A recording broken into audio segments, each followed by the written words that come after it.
Bien-aimés dans le Seigneur, peuple de Dieu, je suis dans la joie de vous retrouver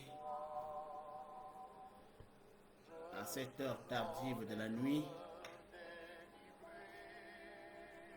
pour que nous puissions parler des choses qui réveillent l'esprit, des choses qui nous mettent dans des dispositions spirituelles. C'est vrai que à cette heure de la nuit, nous avons plus tendance à dormir. Mais nous devons savoir que l'esprit ne doit pas dormir. Surtout en ce moment, parce que les temps sont mauvais. J'ai voulu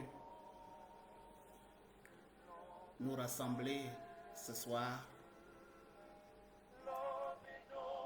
afin que nous puissions essayer ensemble de réfléchir sur ce que le Seigneur peut faire dans nos vies. Alors que nous sommes passés par des épreuves très difficiles, ou alors nous passons par des épreuves très difficiles, nous avons connu des moments atroces de déception, des moments de frustrations intenses. Nous avons été dans des situations très compliquées, au point où il est même arrivé que nous doutions de l'amour de Dieu, de la bonté de Dieu, que nous mettions en doute la capacité de Dieu à nous aider. Mais aujourd'hui, à la lumière des Saintes Écritures, nous allons essayer de comprendre que oui, le Seigneur est capable de faire en sorte que, après que tu aies souffert autant de temps, le Seigneur est capable de te faire oublier ces moments douloureux. Le Seigneur est capable de te faire oublier le passé, de te faire oublier les humiliations, les frustrations, les déceptions. Le Seigneur est capable d'essuyer tes larmes et de faire en sorte que tu retrouves enfin le sourire. Comment cela est-il possible? Est-ce que s'il est vrai que cela s'est appliqué à d'autres, cela peut aussi s'appliquer à moi? C'est de ça que nous allons essayer de parler aujourd'hui, ce soir en particulier. Ceux qui ne sont pas là pourront peut-être se rattraper en suivant ce live dans notre chaîne YouTube Paroles Révélées. Mais avant toute chose, mes chers frères et sœurs, je vous invite à prier ensemble avec moi. Prions le Seigneur.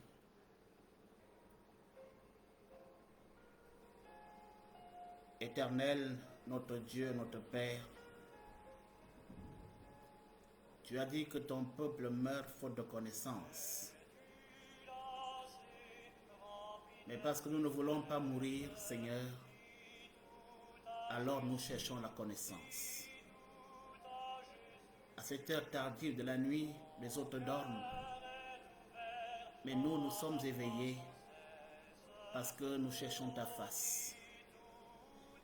Tu nous as rassurés que tu te révèles à ceux qui te cherchent. Alors révèle-toi à nous, révèle-toi à tes enfants, afin que nous puissions te voir, que nous puissions apprendre de toi, alors nous ne mourrons plus.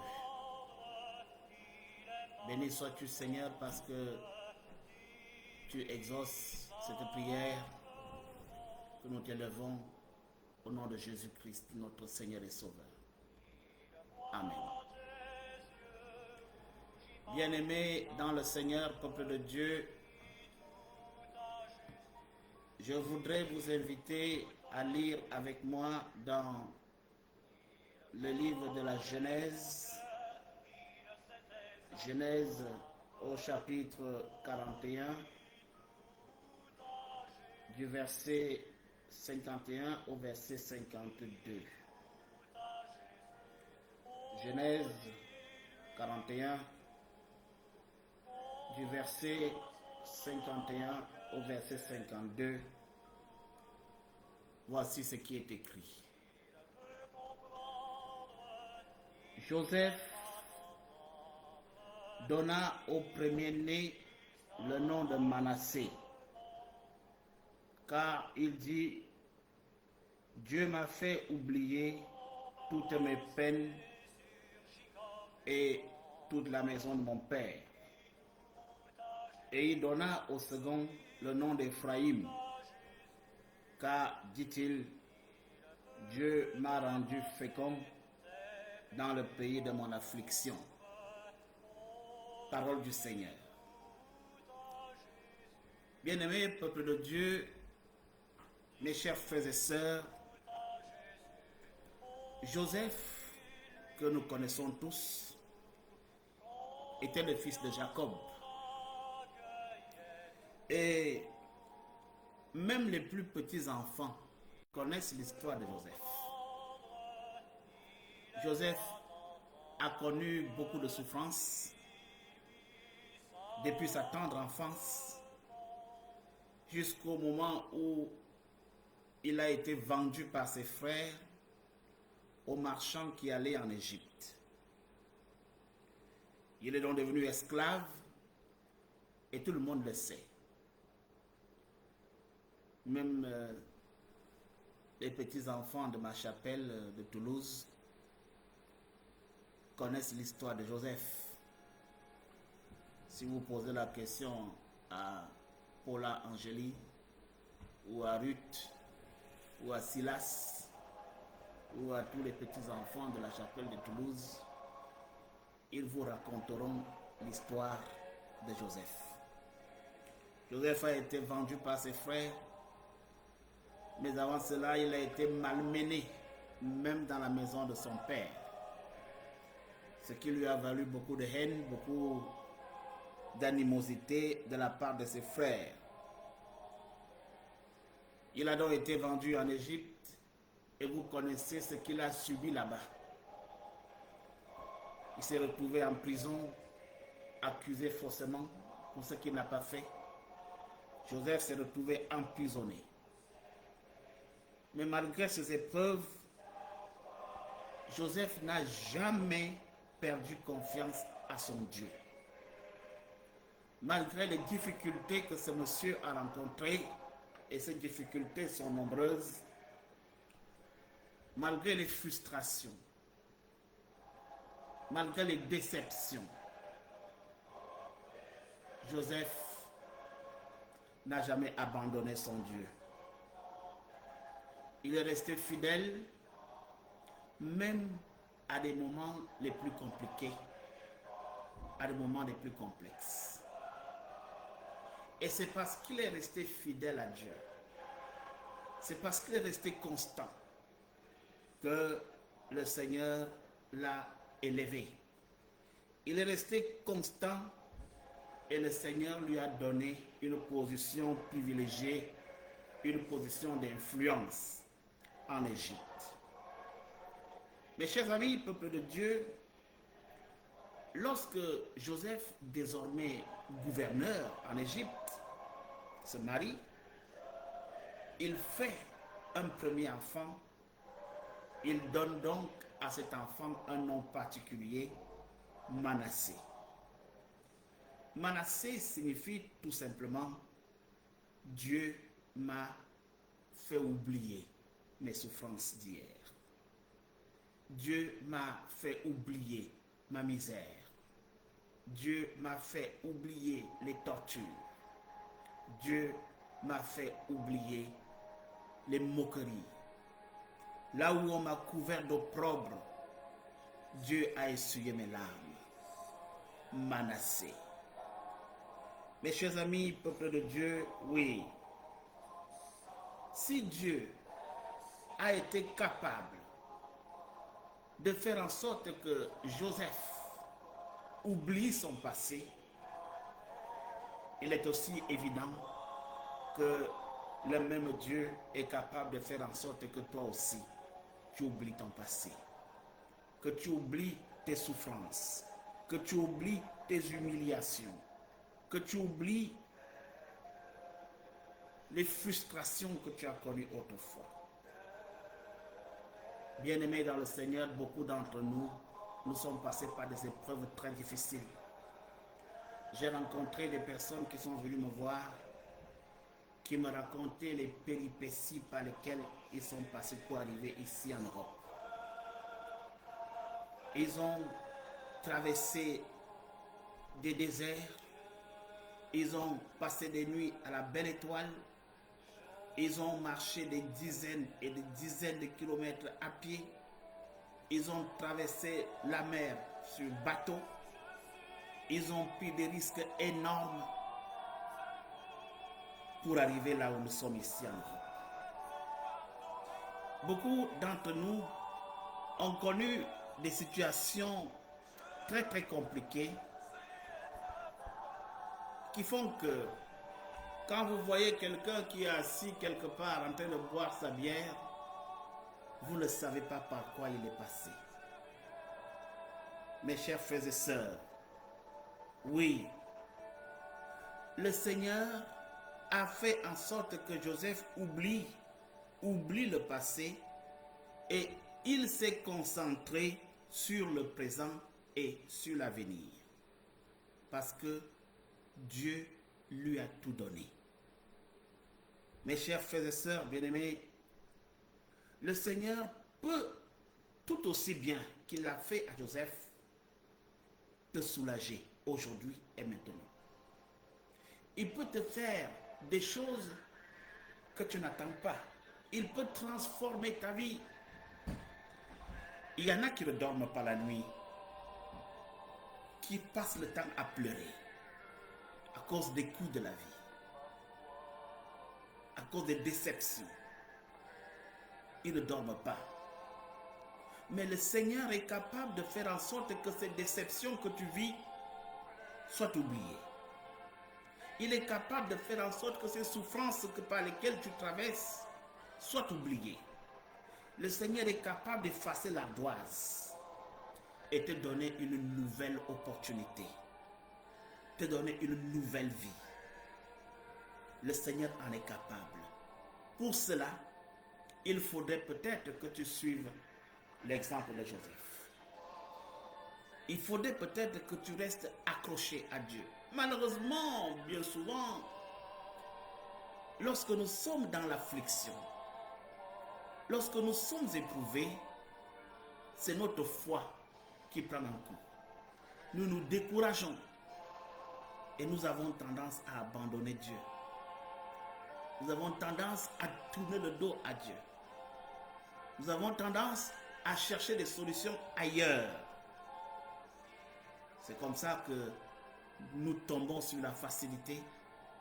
C'est comme ça que Satan nous rencontre sur le chemin parce que tu cherches des solutions et t'entraînes dans la géhenne, et t'entraînes dans le chaos, et t'entraînes dans les difficultés.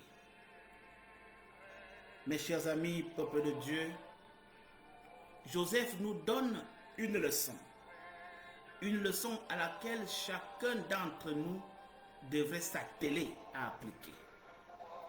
Je voudrais ce soir te dire que si tu écoutes ma voix et si tu te disposes à copier les yeux fermés l'exemple de Joseph, si tu promets qu'à partir de cet instant même, tu essaies de mettre en application les leviers que Joseph a utilisés, je peux te garantir que ta souffrance va être effacée. Je peux te garantir que tes larmes vont être essuyées. Je peux te garantir que tu vas sortir du tunnel et tu vas embrasser le sourire. Tu vas embrasser la joie. Il y en a qui sont malades. Beaucoup d'entre ceux qui m'écoutent sont très malades. Je peux vous jurer, mes chers amis, que Dieu, celui que nous servons, n'est pas un menteur. Il est celui qui dit et la chose arrive. Il ordonne et cela se fait. S'il l'a fait à Joseph, il peut aussi le faire pour toi. Il peut aussi te donner les mêmes grâces, les mêmes opportunités, la même élévation que celle qu'il a donnée à Joseph. Joseph n'est pas chez lui. Il est en terre étrangère. Et beaucoup de ceux qui sont autour de moi, qui sont là où nous sommes, à Cannes, qui sont à Nice, qui sont dans les environs ici, ne sont pas chez eux.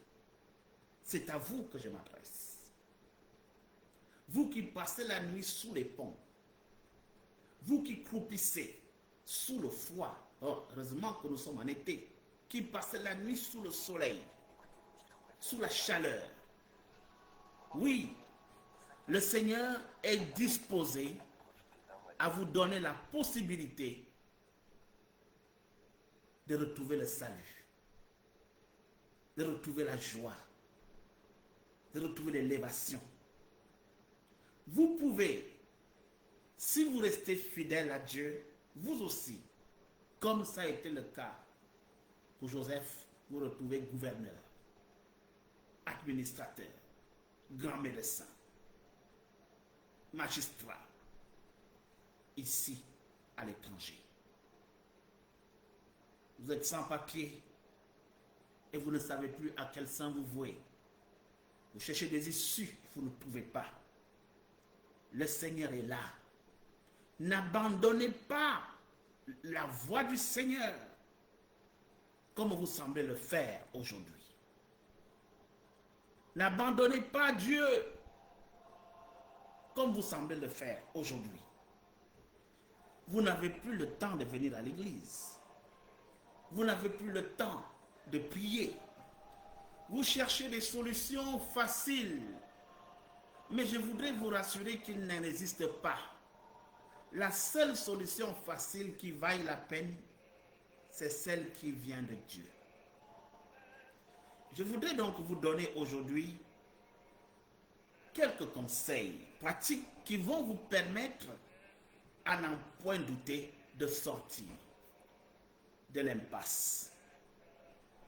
Je sais qu'il y en a parmi vous qui, ce soir, ou même tout au long de cette journée, sont dans la friction. Vous vous posez des questions. Vous êtes inquiet par rapport à votre avenir. Vous vous posez des questions sur les choix que vous avez eu à faire. La déception est au bout des doigts. La frustration est là. Les regrets sont nombreux. Et vous commencez à sombrer. Vous commencez à stresser. Vous commencez à déprimer. Si Joseph avait fait autant, mais il serait mort en Égypte. Et on l'aurait enterré ou jeté dans un trou. Mais il est resté fidèle à Dieu parce qu'il sait que Dieu est le chemin. Et c'est ce Dieu-là que je voudrais vous prescrire. Mes chers amis, le premier conseil que je voudrais vous donner, c'est de rester fidèle à Dieu. Faites confiance à Dieu. C'est lui qui est le chemin. C'est lui qui est la vérité. C'est lui qui est la vie. Nul ne peut aller au ciel qu'en passant par ce chemin-là qui nous donne Jésus-Christ. Soyez donc assidus à ce que le Seigneur nous propose. Jésus-Christ a dit, venez à moi, vous tous qui êtes chargés et fatigués, moi, je vous donnerai du repos. Le repos que le Seigneur Jésus vous propose est le meilleur. Alors essuyez vos larmes et tendez les mains pour que le Seigneur vous tienne. Restez fidèles, ayez une pleine confiance en l'Éternel. Ne détournez votre regard ni à gauche ni à droite. C'est surtout lorsque la situation est compliquée. C'est surtout lorsque vous allez mal. C'est surtout lorsque les choses se compliquent. C'est alors que la main de Dieu se rapproche de vous. Mais quand tout va bien, Dieu n'est pas là. Mais c'est lorsque ça ne va pas, lorsque les choses vont mal, lorsque la situation se corse, lorsque tout devient compliqué, c'est alors que le Seigneur, je vous le dis mes chers frères et sœurs, la main de Dieu n'est pas loin de toi. La main de Dieu n'est pas loin de toi lorsque tu es dans des problèmes et cette main-là attend juste que tu fasses un tout petit geste. Reste fidèle et garde confiance en Dieu. Je voudrais aussi te dire de te concentrer sur le présent. Oublie un peu le passé. Arrête de penser au passé. Nous devons nous concentrer sur le présent. Parce que le Seigneur nous offre des opportunités renouvelées. Le Seigneur nous offre des opportunités nouvelles. Reste concentré sur le présent. Essaie d'oublier le passé. Parce que ce passé-là, j'ai toujours essayé, j'ai toujours échoué. Tout ce que j'ai essayé n'a pas marché. Moi, je crois que je vais abandonner, je vais abdiquer. Non, non, non, c'est tout. Non. Tourne-toi résolument vers le présent et vers le futur. Parce que la vie n'est pas derrière, la vie est devant. Je vous ai dit que le Seigneur, aujourd'hui, va faire en sorte que tu oublies ton passé. Il faut que tu oublies ton passé. Et pour que tu puisses oublier durablement ton passé, il va falloir que tu te concentres sur le présent. Je voudrais aussi te dire que quelque chose qui te maintient dans le passé et qui fait en sorte que tu n'arrives pas à décoller, c'est que tu ne parviens pas à pardonner. Oui. Moi, je suis en train de vous dire des choses qui vont faire en sorte que, parce que tu pleures aujourd'hui, parce que ça ne va pas, parce que tu es stressé, tu es angoissé, parce que tu te souviens de ce que tu as vécu, ou alors tu vis encore le martyre aujourd'hui. Pardonne. Le pardon va te libérer, le pardon va t'affranchir, mais je peux te garantir que le pardon va faire en sorte que tu avances. Ceux qui t'ont fait du mal vont être confus. Mais quand quelqu'un te fait du mal, en fait, il s'attend à quoi? À ce que tu l'aimes? Non. Mais quand quelqu'un te fait du mal, il s'attend à ce que tu le haïsses. Donc tu ne fais rien de particulier si tu hais quelqu'un qui t'a fait du mal. Tu fais rien. Mais si, alors qu'il sait que tu dois le haïr, tu adoptes plutôt un comportement contraire à ce qu'il attend, alors tu le prends en contre-pied. C'est ça qu'il faut faire. Prenez à contre-pied ceux qui vous ont fait du mal. Et Matthieu chapitre 5, que nous avons lu dimanche dernier, nous prescrit justement quelque chose qui va dans ce sens. Faites du bien à ceux qui vous haïssent. C'est pour que tu puisses les prendre à contre-pied. Bénissez ceux qui vous maudissent. Priez Dieu pour ceux qui vous calomnient. Je vous donne les techniques d'approche pour que tu puisses oublier ton passé. Le Seigneur se dispose à faire en sorte qu'aujourd'hui, toi aussi, tu puisses être menacé. Que le Seigneur essuie tes larmes. Qu'il t'apporte la bonne consolation, la juste consolation. Aime tes ennemis. Applaudis même ceux qui t'ont fait du mal. Donne à manger à tes ennemis. Donne à boire à ceux qui ne t'aiment pas. Je ne sais pas si vous comprenez. Nous voulons que le Seigneur s'intéresse à nous. La dernière chose, c'est que vous devez continuellement être à la recherche de la présence de Dieu. Là où on parle de Dieu, c'est là que vous devez être. Il ne faut pas... Vous savez, les gens aiment les futilités. Quand on dit qu'il y a mariage, j'ai vu lorsque Quelqu'un s'est marié à Toulouse. J'ai vu des visages que je n'ai jamais vus quand il y a les retraites. C'est ça qui nous intéresse. Quand on sait qu'on va porter les moulins, on va manger, on va boire. Des gens partent des milliers de kilomètres pour des mariages, mais vous ne parvenez pas à faire 10 kilomètres pour aller à la retraite. Lorsqu'il y a une retraite, c'est là qu'on a toutes les maladies du monde. J'ai mal au dos, maintenant je ne peux plus conduire parce que c'est la retraite. Mais cette même personne qui ne peut pas conduire, même si on dit que le mariage là est à Rome, vous allez prendre la route. De qui se moque-t-on? Mais c'est pour cela que nos vies piétinent. Parce qu'on joue avec Dieu en fait. Mais Dieu est prêt à nous donner ce que nos cœurs désirent. Le problème c'est qu'on n'est pas suffisamment sincère avec lui. Et toi-même tu sais que tu n'es pas sincère. Il y en a qui disent, oh, je vais à l'église, comme s'il faut, pour faire plaisir au catéchiste, pour faire plaisir au pasteur. Et dès qu'on te fait un petit truc, tu te fâches, tu t'en vas. Tu crois que tu fais ça à qui? C'est à toi-même. Mais tu dois chercher la présence de Dieu. C'est lui qui te donnera la guérison que tu cherches. C'est lui qui donnera l'élévation que tu cherches. La promotion que tu cherches. La paix que tu cherches. Les papiers que tu cherches.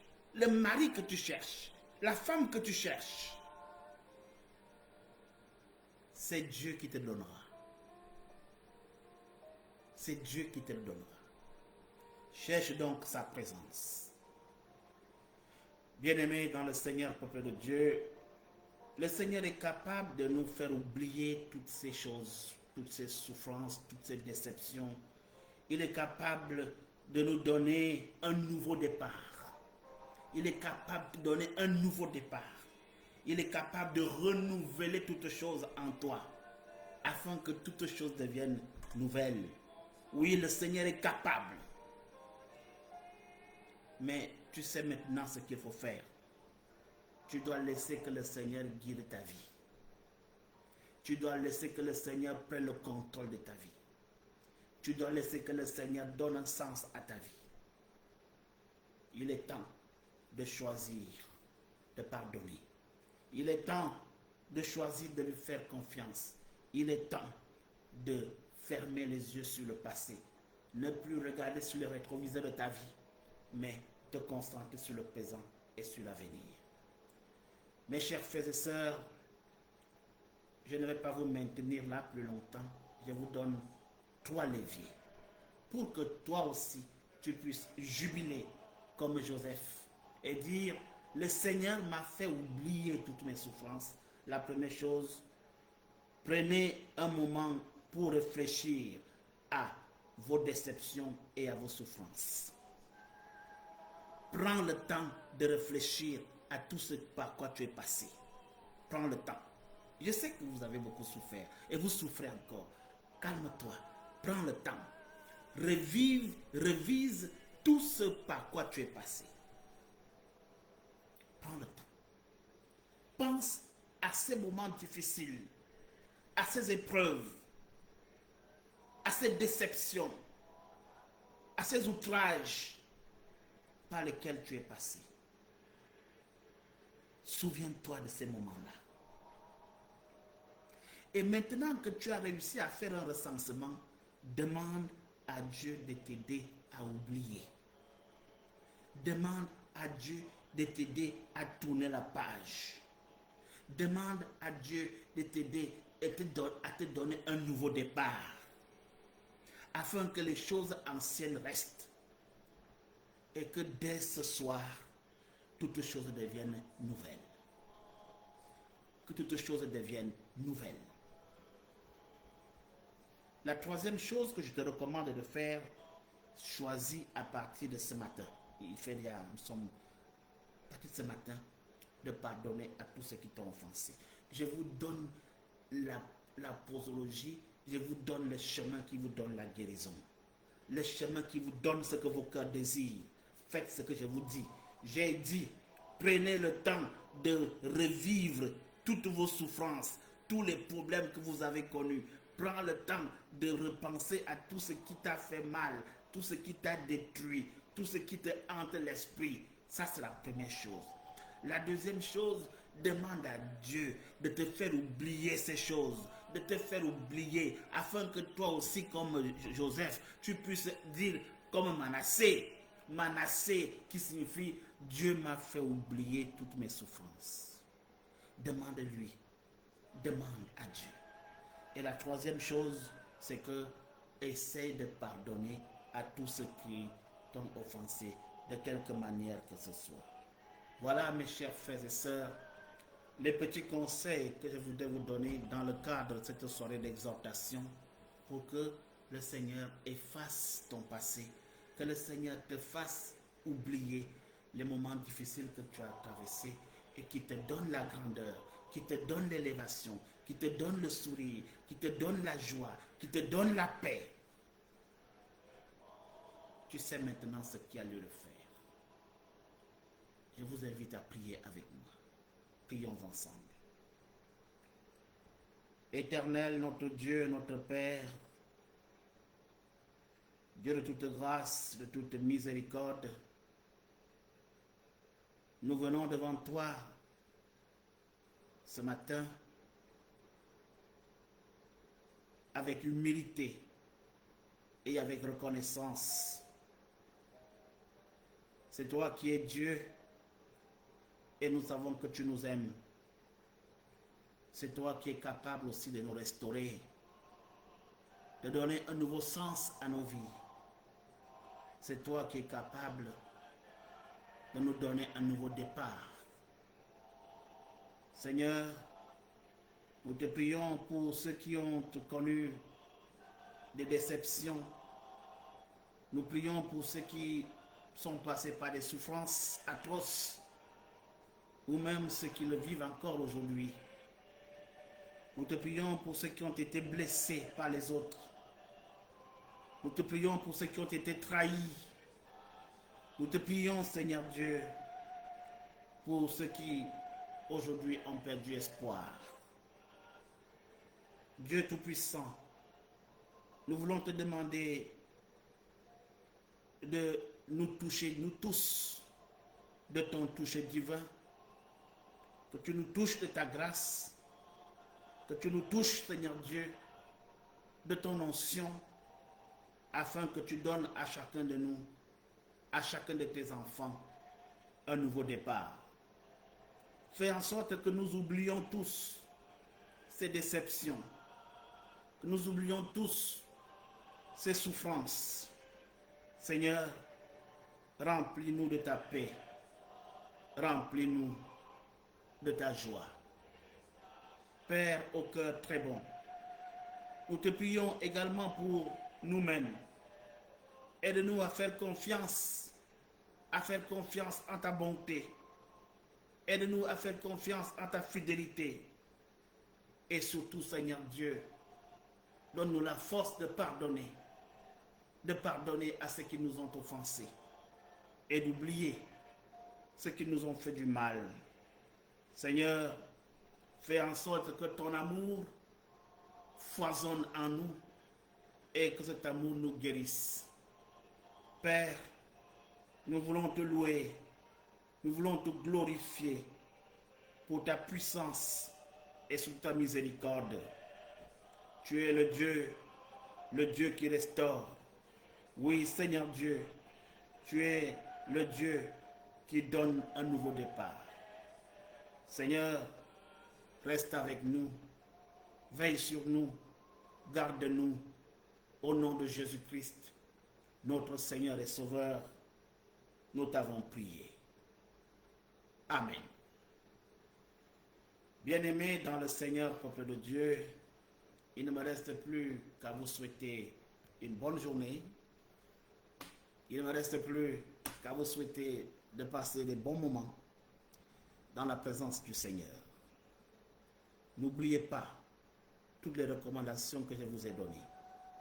Si effectivement vous voulez être restauré, si effectivement vous voulez laisser derrière vous ce passé douloureux, que le Seigneur se révèle à chacun de vous, qu'il vous bénisse. Je vous invite à retrouver cette exhortation dans notre chaîne YouTube, Parole révélée. Je vous invite également à vous abonner massivement. Ça nous fait du bien. Ça fait en sorte que notre chaîne perdure et qu'elle prenne de l'ampleur. Abonnez-vous, partagez cet enseignement et surtout, likez dans la mesure du possible. Au revoir et à la semaine prochaine si le Seigneur le désire.